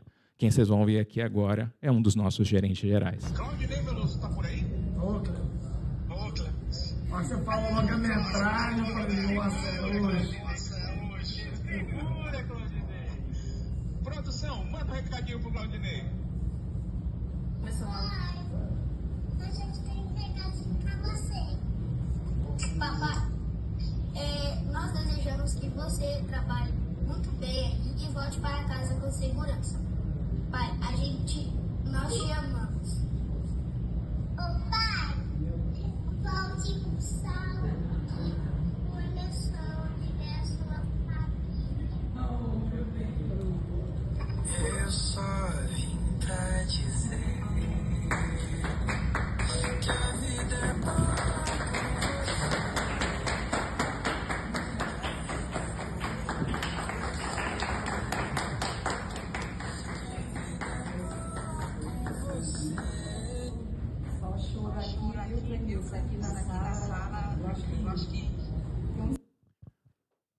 Quem nos espera em casa dá sentido à decisão. A família é a base de tudo. Todo mundo que é tocado no Momento Good Good, quando passa, quando nos vê, comenta com a gente e fala, Clemilson, cara, eu jamais vou esquecer esse momento. Obrigado pela proporção que vocês dão nesse momento. toda semana com a gente. Mas o mais rico, gente, quando a cultura sai do muro. E quando a cultura sai do muro, o programa já não é mais nosso. Então, entrar nas redes sociais e ver as pessoas tendo coragem de empoderar a voz, trazendo momentos difíceis da vida dela e dando sentido. Por que elas vão trabalhar, mas por que elas voltam para casa? Isso para a gente é rico. Encontrar as pessoas na rua, em Orilândia do Norte, Tucumã, São Félix do Xingu, que é a nossa região, e as pessoas pararem você e falar assim, Clemilson, essa é minha esposa. Faz um momento good para ela. Eu falei assim, não sou eu que faço o bordão, quem faz o bordão é o Bruno. Não, mas faz para ela ver. E ele começa a contar a história do momento good para a esposa dele. Significa que em algum momento nós entramos na casa dessa família. Em algum momento nós estamos dando esse recado para essa família. E aí, gente, a gente fala primeiro do propósito e depois os números se arrastam. Nosso registro de direito de recusa em 2023 formalmente eram 3. Quando nós começamos a fazer esse programa, já em 2024 ele subiu para 133 no ano. Já no último ano, em 2025, nós tivemos 661 direito de recusa. Sabe por quê? Porque isso não tem problema da pessoa falar que não vai fazer, não te dá exposição, é a forma e o como você coloca isso. Mas, principalmente, isso é cultura viva. E quando a cultura agrega, você ganha muito com esse propósito. E a grande questão, pessoal, que eu acho que é o grande diferenciado, o nosso aprendizado. O nosso aprendizado foi que, durante todo esse ano, se vocês prestarem atenção, o primeiro vídeo, as pessoas estão em pé no DSS geral. As pessoas estão aglomeradas. E aí a gente vai aprendendo, porque as pessoas ficam à vontade para falar. A cultura toma conta, todo o processo invade o sistema como um todo. E a gente começa a ter mais escuta ativa. E a gente começa a trazer um site muito mais saudável, muito mais salutar, para as pessoas poderem trabalhar. Esse ano, nós conseguimos o selo Great Place to Work, ou seja, o melhor lugar para se trabalhar. Nós conseguimos 91% de favorabilidade, ou seja, 91% dos empregados dizendo esse é um ótimo lugar para trabalhar. E aí, eu quero mostrar um último vídeo para vocês. Esse momento good de Natal com um bom velhinho seria como, Bruno? Gostei desse momento good especial de Natal, Bruno. Vamos explicar. A gente riu, a gente chorou, a gente fez diversas homenagens, família, mãe, pai, filho. Só que a gente reservou esse momento good de uma forma especial. E tá aqui, Bruno, as pessoas que vão participar do momento good hoje tá aqui. Só que a gente começa de um jeito diferente. Solta pra mim, produção. Amizade não se compra, não se vende em prateleira, não tem promoção de amigo no shopping, nem lá na feira. Um amigo é um presente de graça, mas faz a gente ser rico para a vida inteira. É aí nesse momento confuso, fraco, cansado, que em vez de olhar para frente, a gente olha para o lado. E o medo se faz ausente por ter gente com a gente, mesmo tudo dando errado. Gente precisa de gente para sentir cumplicidade, sentir amor, confiança, segurança, lealdade. Cada um faz seu caminho, mas é raro alguém sozinho encontrar felicidade. Gente precisa de gente para poder ser feliz. Gente precisa de gente para poder alcançar resultado. E é nesse momento confuso, fraco e cansado que, ao invés de você olhar para frente, você olha para onde, Bruno? Para o lado. Então, o momento good de hoje é com quem está do lado de vocês, você agradecendo pelo ciclo que a gente está tendo e desejando um Feliz Natal. Feliz Natal, nossa Roma! Um clima de sonho se espalha no ar. Pessoas se olham com brilho no olhar. A gente já sente chegando o Natal. É tempo de amor, todo mundo é igual. Os velhos amigos irão. E aí, é importante deixar claro, pessoal, em 2022, nós tivemos os melhores resultados que uma empresa pode esperar em segurança. A nossa taxa foi zero. Zero. Em todos os aspectos. Em 2023, nós tivemos um evento crítico. E aí nós entendemos que a conversa precisava mudar, que a gente precisava dar escuta ativa para quem realmente precisa ter escuta ativa dentro de uma organização. A gente não constrói nada disso sozinho, então eu quero aproveitar o espaço para agradecer a minha equipe, para agradecer o Bruno, que é meu parceiro, que fica comigo nesse momento, Good Good, toda sexta-feira, e nos Home Safe Huddle. Quero agradecer a minha diretora, Kilma Cunha, que dá essa oportunidade para ideias nada convencionais. Agradecer os demais gerentes das outras unidades por abraçarem também o momento Good Good, Salobo, Sossego, junto com a gente. Agradecer o nosso CEO, Alfredo Santana, por ter a sensibilidade de entender que não é o indicador que vai fazer a diferença, que o propósito de cuidar das pessoas, sim, que faz a diferença. E principalmente ao Paul McIntyre e todo o seu time, o Léo Stu, que traz da forma corporativa e nos permite fazer segurança para as pessoas e pelas pessoas. E isso que é a grande importância. Agradecer a todos de Onça Puma e suas famílias que abrem as portas da casa para a gente, gravando vídeos e mandando vídeos para a gente poder fazer esse momento com seus entes queridos. E, acima de tudo, também agradecer a minha família que está comigo nos momentos bons e nos momentos não tão bons, né? E é por eles que eu volto para casa todos os dias. Muito obrigado.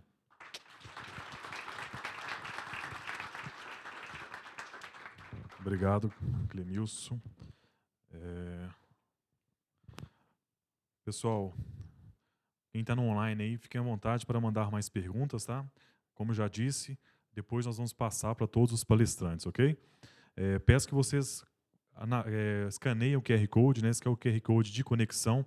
Acredito que já viram aí cases interessantes. Seria possível conectar com esses cases, fiquem à vontade. Pessoal do online também, conecte e utilize o QR Code para fazer a leitura e a conexão com a turma, ok?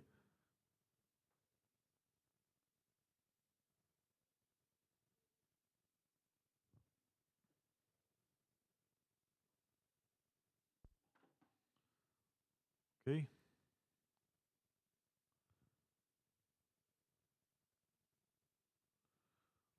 Pessoal, então seguindo aqui, a próxima apresentação é da GlobalSat, tá? Roteador para sismógrafos. Vou convidar aqui o Lucas. Lucas é analista de pesquisa e desenvolvimento da GlobalSat. Uma salva de palmas, por favor.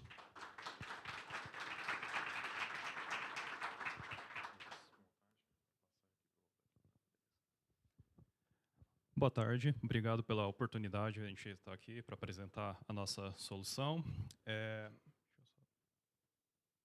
Cortado aqui. Beleza. Sou o Lucas, trabalho na GlobalSat já fazem 7 anos. A GlobalSat já trabalha no Brasil e em outros países, no mercado há mais de 25 anos. Temos soluções de comunicação via satélite, para soluções de telemetria, telecomando, e nós temos um caso muito interessante para a mineração, que é um caso de sismologia e monitoramento de solo. Vou trazer aqui o caso que nós tivemos com a Bispeleu. A Bispeleu, ela faz o monitoramento de unidades sismológicas ao redor de área de mineração. Os dados eram coletados de forma manual. Era um trabalho muito perigoso, eles precisavam ir para campo, precisavam coletar o dado de forma manual. E, sendo uma área de risco,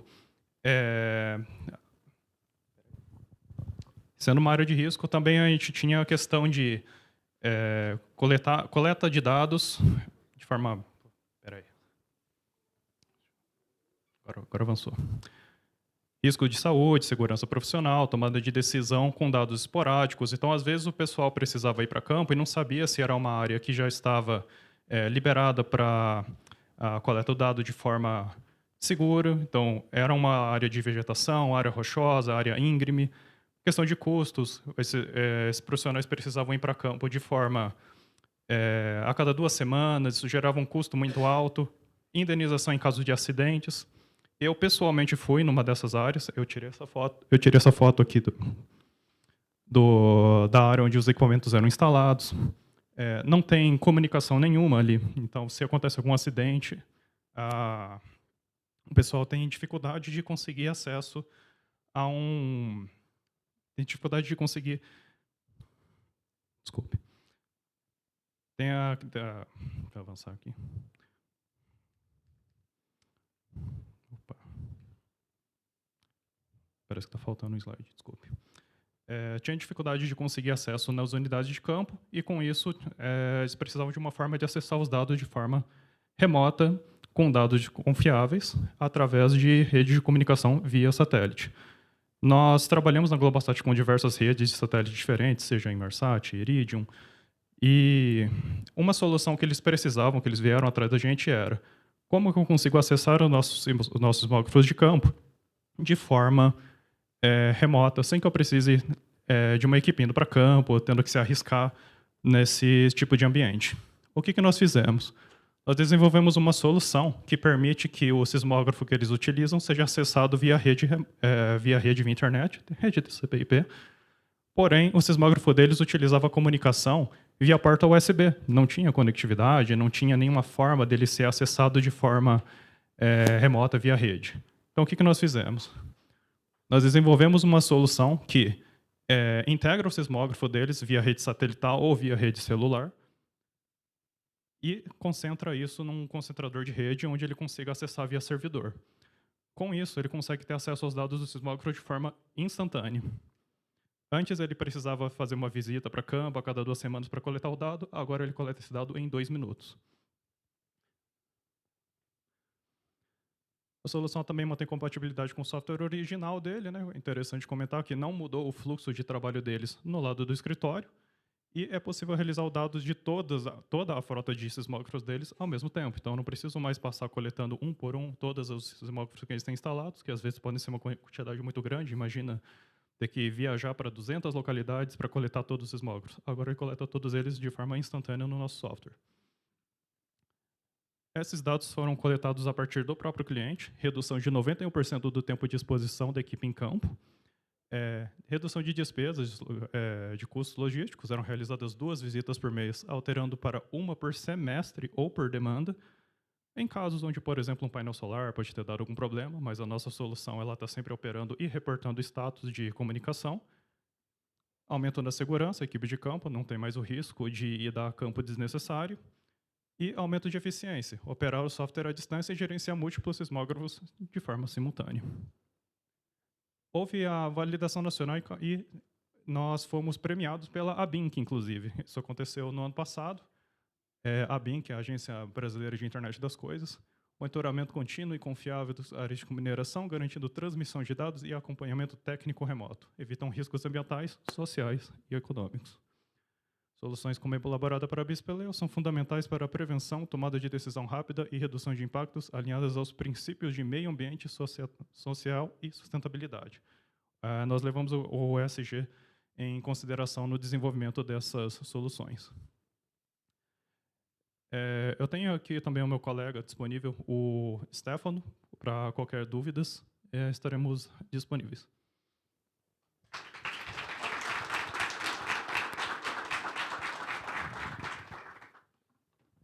Muito obrigado, Lucas. Parabéns pela apresentação. No próximo case, pessoal, nós já estamos partindo aqui para o final, tá? O case da Samarco mais a Simple Safety. O case é de monitoramento do risco de acidentes com IA. Tá? Eu vou convidar aqui a Lorena para apresentar para a gente aqui uma salva de palmas. Lorena.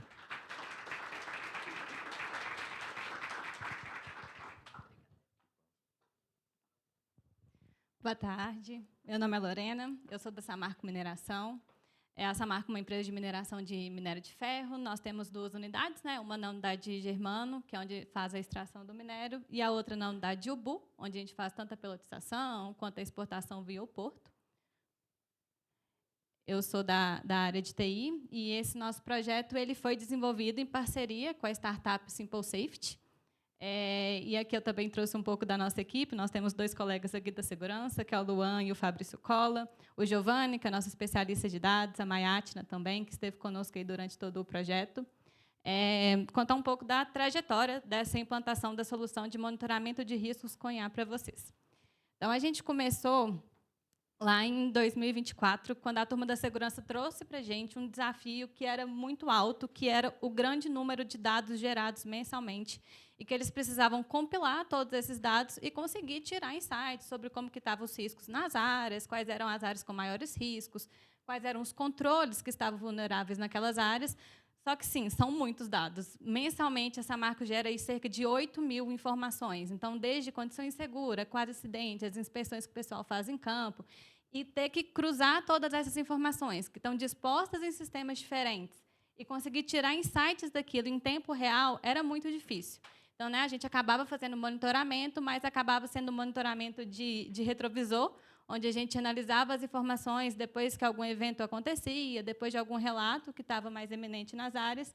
Então, esse era um grande desafio enfrentado, porque era humanamente impossível conseguir conciliar todas essas informações que estão em sistemas diferentes. Então, a gente foi em mercado para buscar uma solução que conseguisse compilar todos esses dados e gerar para a turma da segurança quais eram os riscos que estavam mais altos nas áreas da Samarco, então, de acordo com as gerências, e quais eram os controles que estavam vulneráveis para que aqueles riscos estivessem altos. E aí, quando a gente foi para o mercado, a gente fez benchmark com a Vale, conseguiu encontrar a startup Simple Safety, que eles possuíam uma solução parecida com essa que a gente implementou, e aí a gente decidiu, então, fazer uma POC. Nessa POC, né, uma prova de conceito, nosso objetivo era validar a solução, usando os dados da Samarco para a gente entender, os nossos dados estão legais, as nossas informações conseguem alimentar o sistema, a gente vai conseguir tirar insights daquilo para conseguir realmente aplicar na nossa realidade.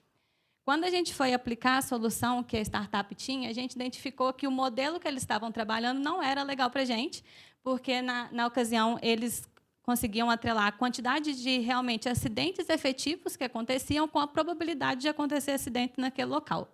E na Samarco, a gente tinha um número baixo de acidentes. Então, a gente não conseguiu tirar muitos insights daquilo. E foi aí que a gente propôs, então, mudar um pouco dessa estratégia de conseguir mostrar quais eram os cenários de risco em cada uma das áreas e o que estava causando aqueles riscos nas áreas, né? Quais eram os controles que estavam falhos para que aqueles riscos estivessem eminentes. A gente, então, desenvolveu, em parceria com a startup, utilizando os dados da unidade de UBU da Samarco, nós validamos todo o modelo, e, na época, na comparação que a gente fez dos dados, a gente conseguiu uma acurácia de 81%. Então, foi muito legal, assim, tanto os resultados com que os técnicos, os engenheiros de segurança conseguiriam, quanto que o modelo estavam conseguindo, e a acurácia foi muito alta.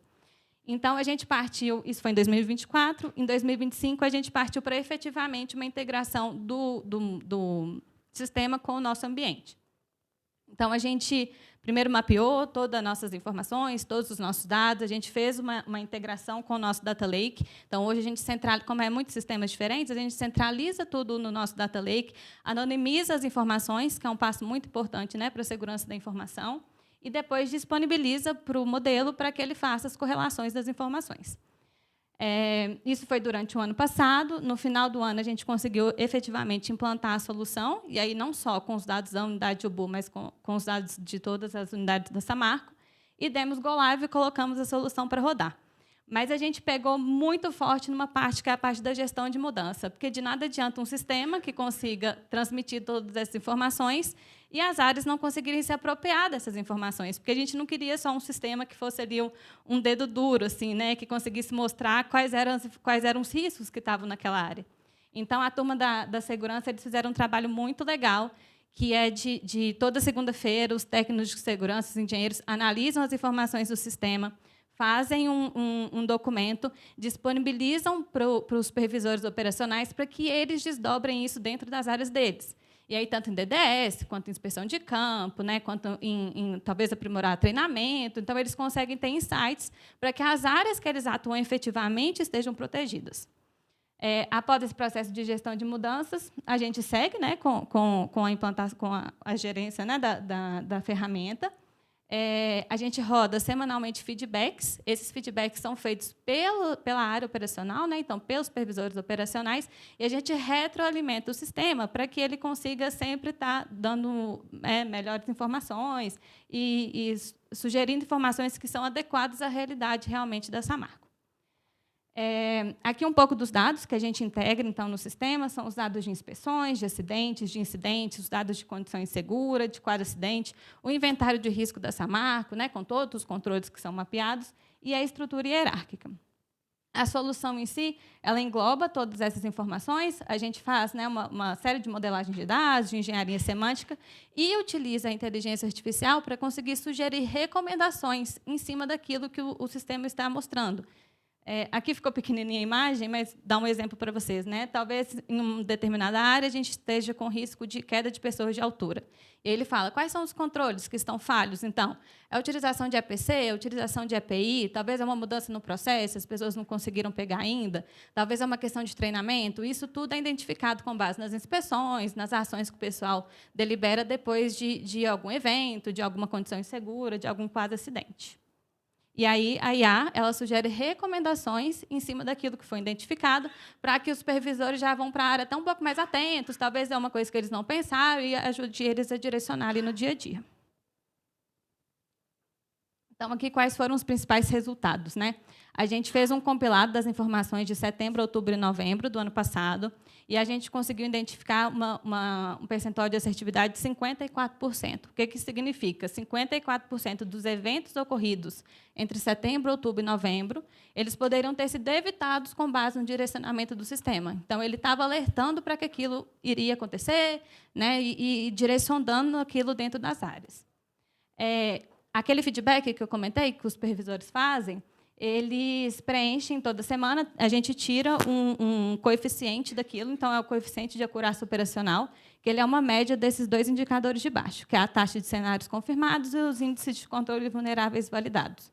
E aí a gente está conseguindo, isso foi o dado de fevereiro, um coeficiente de acurácia operacional de 65%, o que é muito interessante, vista a utilização de IA, e é um número bem visto no mercado, uma taxa de 65% de acurácia. E clareza e relevância das recomendações. Cerca de 89% dos insights que a IA deu foram confirmados pelos supervisores e disseram que estava realmente aderente à realidade daqueles que eles estavam vendo em campo. Como eu disse, né, a gente fez esse desenvolvimento em parceria com a startup Simple Safety. Foi um desenvolvimento muito legal. Assim, a gente conseguiu mudar a estratégia, como eu comentei, durante o projeto. Então, eles acompanharam isso tudo com a gente, eles foram na Samarco, eles conseguiram, né, ver na realidade como é que estava acontecendo tudo ali. A gente fazer a POC, né, antes de realmente implantar a solução, foi muito legal, porque a gente conseguiu ver na prática que a solução realmente seria efetiva ali com os dados da Samarco. A solução é orientada à realidade da Samarco, e a gente teve um apoio direto deles também nesse processo de gestão de mudanças. Essa parte do feedback foi um direcionamento que eles deram para a gente retroalimentar o sistema com aquilo. Então, foi muito interessante a parceria que a gente teve com eles. E o impacto positivo no setor, né? Com o sistema de monitoramento de riscos, a gente passa a ter uma solução mais preventiva. Então, a gente para de olhar um pouco para o retrovisor e começa a olhar mais preventivamente para as áreas. E é o que a gente sempre fala, é dar o remédio certo para o paciente certo na hora certa. Então, a gente consegue direcionar as informações para aquelas áreas específicas, porque o sistema ele traz por gerência, então a gente consegue direcionar para aquela gerência específica, qual os riscos que estão mais altos para aquela gerência, quais são os controles que estão falhos. Então, a gente ganha eficiência operacional, a gente ganha nesse direcionamento aí para as áreas, além de ser super importante para a segurança das pessoas, que é o principal, né, fator que move esse projeto, para a gente conseguir cada vez mais levar segurança, aumentar a eficiência operacional. Tem a questão do ganho de produtividade também, porque os dados não conseguiriam ser analisados, né, nessa quantidade pelas pessoas. Então, é uma solução que está muito legal, o pessoal está gostando bastante. E é isso. Gostaria de agradecer, coloquei aqui meu contato, se tiverem dúvidas, contato do Luan e do Cola também, que estão aqui conosco. Se tiverem dúvidas, estamos à disposição. Muito obrigado, Lorena. Pessoal, muitos cases interessantes, né? Uma agenda muito boa hoje, tá? Nós estamos partindo aqui para o último case, tá? Finalizando o case, como eu já disse, a gente vai ter um momento ali, um encontro, um momento de network, um happy hour, para que a gente possa conversar, trocar ideias, tá? Então fiquem até o final. Nosso último case, então, estratégia de evolução do ADAS na mineração. Quem vai apresentar para a gente é a Natália, coordenadora de segurança na Anglo América, e o Guilherme Camelo, gerente da Accenture. Uma salva de palmas, por favor.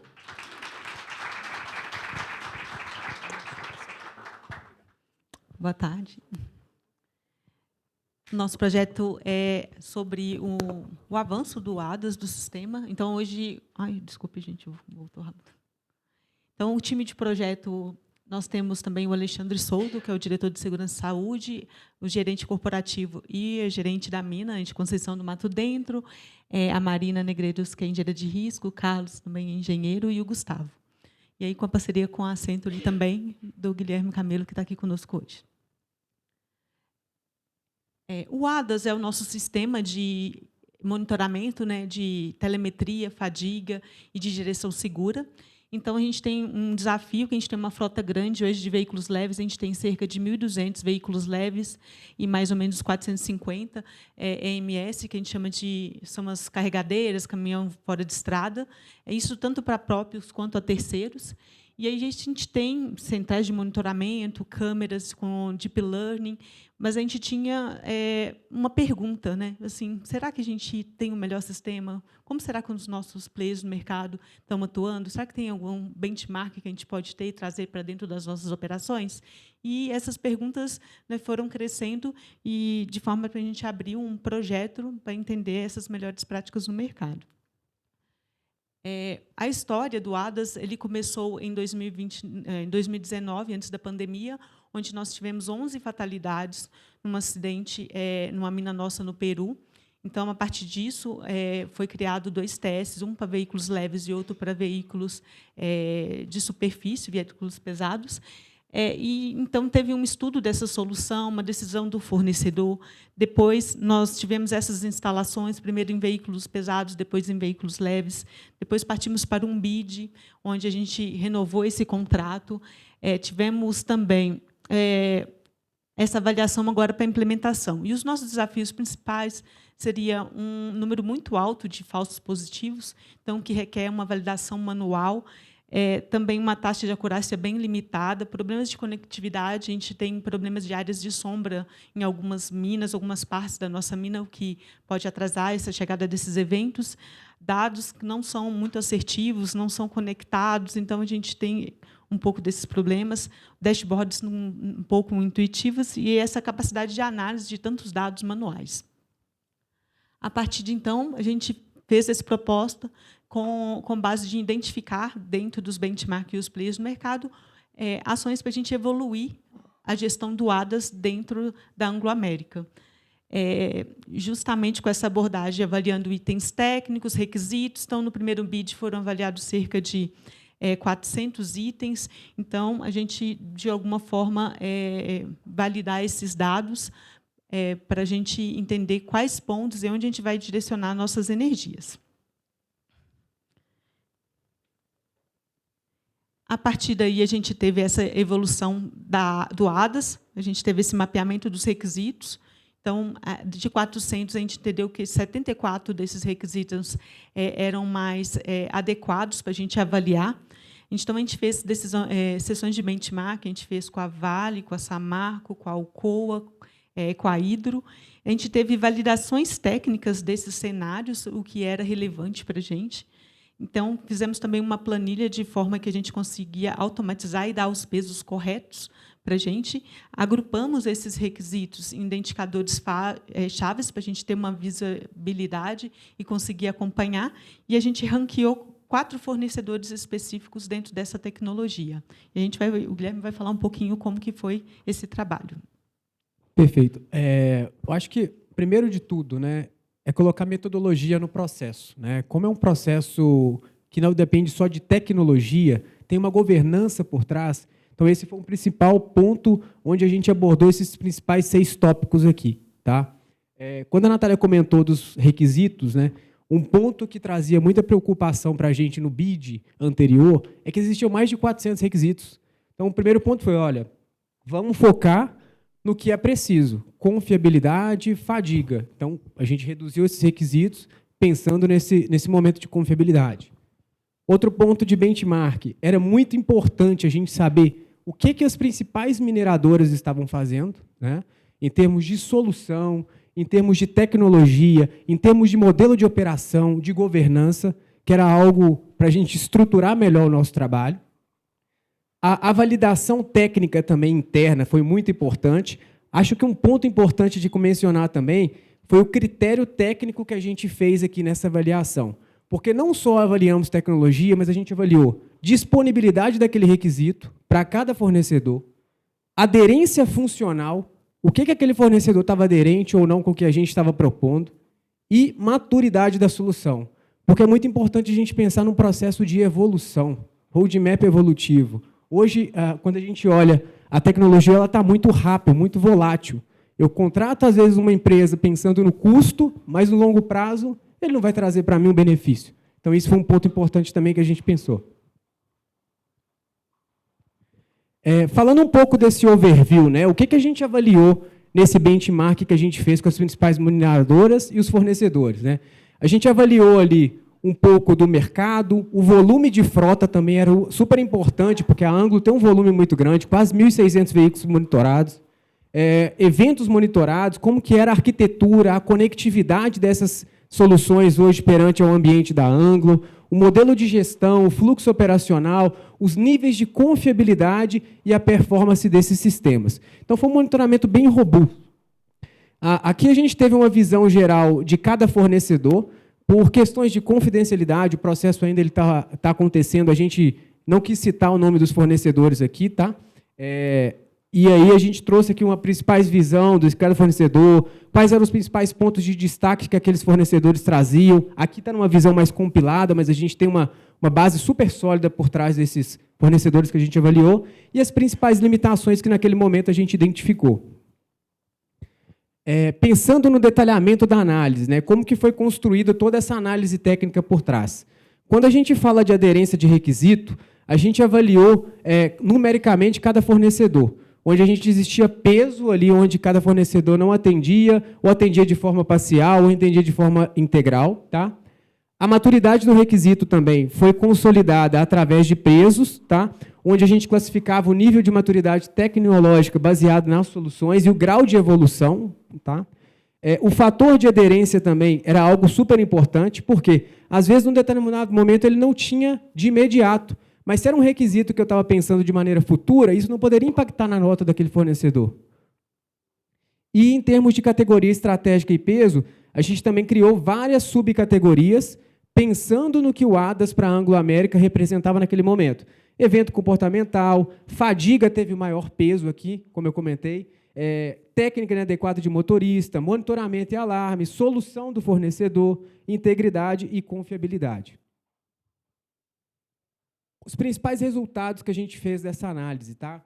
Então, o número por si só, esses resultados aqui são meramente distorcidos, tá? Por confidencialidade aqui, mas o número por si só ele não diz nada. Né? É importante a gente trazer por trás do número quais foram os fatores de decisão ali que aquele número se sobressaiu de um fornecedor A para um fornecedor B ou para um fornecedor C.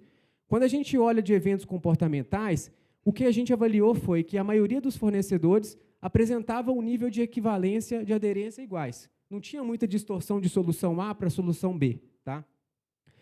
Já no ponto de fadiga, onde era o maior peso da nossa avaliação, a gente identificou que o fornecedor B e o C apresentavam uma vantagem muito mais competitiva no mercado por incorporar modelos de algoritmo de análise de fadiga que ampliava essa capacidade de assertividade e confiabilidade dentro do processo. Em relação à técnica inadequada, também a gente teve o mesmo nível de equivalência de todos os fornecedores, não teve destaque entre eles assim que destoasse a nota. Para monitoramento e alarme, a gente identificou que o fornecedor C ele se destacou no quesito de tecnologia de reconhecimento facial, que era mais uma camada de identificação ali naquele processo. Tá? Pensando na solução em fornecedor, o fornecedor C também ele foi diagnosticado aqui como um suporte técnico mais responsivo. Isso é super importante e relevante, porque às vezes a gente prioriza o custo na instalação de uma solução, mas o suporte, depois que instala, é super importante para o cliente final. Né? Quando a gente pensa do modo de integração, que é outro fator também decisivo aqui, o fornecedor B, por exemplo, ele apresentou um diferencial muito expressivo, devido à alta capacidade de integração que ele tinha com sistemas de mineração que hoje já atuam dentro da Anglo América. Isso foi um ponto super relevante para a gente também ter essa nota desse fornecedor. E, em termos de confiabilidade, os dois fornecedores B e C, eles se destacaram ali nessa presença de mineração. Qual que é um ponto relevante aqui, quando a gente fez esse trabalho? Quando a gente olha do ponto de vista de ADAS, se fala muito em questão preditiva e prescritiva, né? O que a gente identificou nesse trabalho que a gente fez é que, nesse exato momento, não existe nenhuma solução do mercado hoje que faz alguma análise específica preditiva, igual quando a gente vê no ambiente de manutenção. A maioria dos trabalhos aqui funciona de forma reativa, mas há uma evolução tecnológica pensando nesse modelo prescritivo para dentro do ADAS. Porque comportamentos de pessoa, você começa a avaliar, mas você não consegue prever que aquele cara vai falhar num determinado momento. Você tem algumas características, mas, nativamente, as soluções hoje estão tendenciando para uma evolução dessa. Tá? E pensando aqui no processo que a gente está estruturando dentro da Anglo América, né, onde a gente está hoje no momento. Tá? Então, a gente fez toda uma primeira especificação técnica, onde a gente definiu ali todo o processo de fornecedor, das soluções. A gente fez uma avaliação de custo, que isso aqui é super importante também, não só trazer uma análise técnica, mas trazer uma análise financeira ao longo do tempo, né, que mostra um pouco da robustez do trabalho, até para você ter uma decisão estratégica baseado em dados e não baseado só na questão financeira, né, que é um grande ponto que, às vezes, pecam ali na decisão. A gente fez também uma revisão estratégica, que é pensando não só também na parte técnica, mas pensando no modelo de governança, no modelo de evolução, no modelo operacional que isso deveria ser feito através de uma nova solução, né, caso defina uma nova solução. E, atualmente, a gente está num processo de suprimentos, que é um fluxo de recomendação final ali para a decisão da solução, que já está sob confidencialidade ali do time de suprimentos. E, dentro da colaboração em parceria, então, a gente teve essa colaboração estratégica, a gente teve também, dentre as empresas, dentro do setor, porque, quando a gente fala em segurança, não existe concorrência, né? O objetivo é único, trazer um ambiente seguro, com segurança para as pessoas. Tivemos também essa geração de valor, que a gente vai reduzir o risco. Quando a gente reduz eventos falsos, a gente tem mais assertividade. Quando a gente tem essa acurácia detalhada com a parte técnica e econômica, a gente consegue conversar em todos os níveis. E essa visão estratégica que a gente consegue replicar dentro de outros cenários. O impacto positivo no setor de mineração é a elevação desse padrão e dessa decisão tecnológica. Então, a elevação de padrão e a mitigação desses riscos contribui para a cadeia de mineração. Então, é algo que a gente pode compartilhar e que a gente constrói junto dentro desses benchmarks. Quer completar, Guilherme? A gente está aqui concluindo. Claro, o outro ponto importante também, quando a gente faz um trabalho desse tipo, né, pensando na contribuição que a gente fez, né, no benchmark, é a parte de mitigação de risco também, porque você acaba reduzindo trabalhos de custos ocultos em ciclos de operação, né, isso é super relevante, e a contribuição também para a cadeia de mineração. Assim como a gente consultou outros fornecedores, a gente também está aberto a ser consultado por vocês, para a gente trocar ideia, mostrar um pouco mais estruturado esse trabalho. Tá? E muito obrigada, tá, aos nossos contatos, podemos conversar aqui, não posso. E agradeço aos parceiros também que abriram as portas para esse benchmark, senão esse trabalho também não seria concluído. Obrigada. Obrigado, pessoal.